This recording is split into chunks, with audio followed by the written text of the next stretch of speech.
আজকে আমি দেখাবো সম্পূর্ণ নিরামিষ পালক পুরি আর স্টাফড আলু বা আলুর দোলমা, যে কোনো নামেই ডাকতে পারেন। এই পালক পুরি তো অতি কমন একটা জিনিস, কিন্তু স্টাফড আলু সম্পূর্ণ ইউনিক।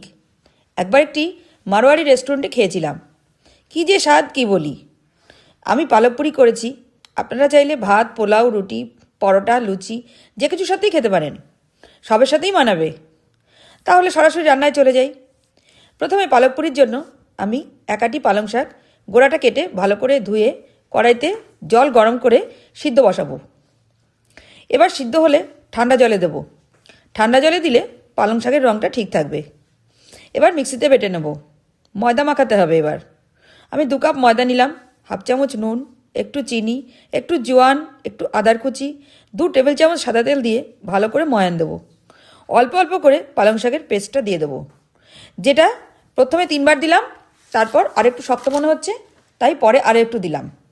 এইভাবে একটা ডো তৈরি করতে হবে। ওপরের সারফেসটা যাতে শক্ত হয়ে না যায় তার জন্য একটু তেল দেবো। এবার ঢেকে রাখবো কিছুক্ষণ, ততক্ষণ স্টাফড আলুটা বানিয়ে ফেলি। আমি 6টা প্রায় একই সাইজের আলু নিয়েছি। খোসা ছাড়িয়ে সোজা জলে ফেলবো, নইলে কালো হয়ে যাবে। সব কটাই ছাড়িয়ে নিয়েছি। এবার একটা একটা করে আলু নিয়ে মাথাটা কেটে নেব। এভাবে ছুরি দিয়ে ভিতরের অংশটা বার করে নিতে হবে। বাকিটা চামচ দিয়ে কুড়ে কুড়ে বার করে নেব। পুর ভরতে অসুবিধা হবে যদি 5টা ফেটে যায়। এইরকম করে ভিতরের অংশটা আস্তে আস্তে বার করে নিয়েছি। সবগুলোই করা হয়ে গেছে।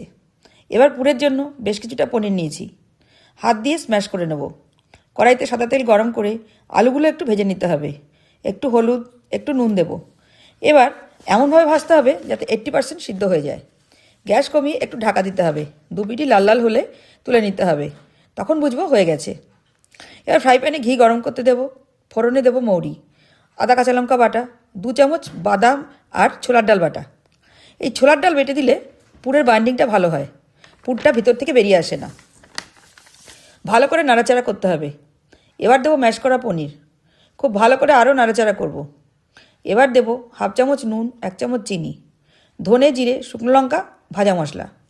খুব ভালো করে নাড়তে হবে যতক্ষণ না কাঁচা গন্ধ চলে যায়। যখন এইভাবে তেল ছেড়ে ছেড়ে আসবে তখন বুঝবেন হয়ে গেছে। এবার তুলে নেব, ঠান্ডা করতে দেবো। এবার গ্রেভির জন্য কড়াইতে সাদা তেল দেবো। গরম হলে দেবো থেতো করা গরম মশলা। একটু ভাজা হলে এবার দেবো আদা কাঁচা লঙ্কা বাটা, 1 বাটি টমেটো বাটা, 1 চামচ বাদাম বাটা, পুরের জন্য যেটা রেখেছিলাম।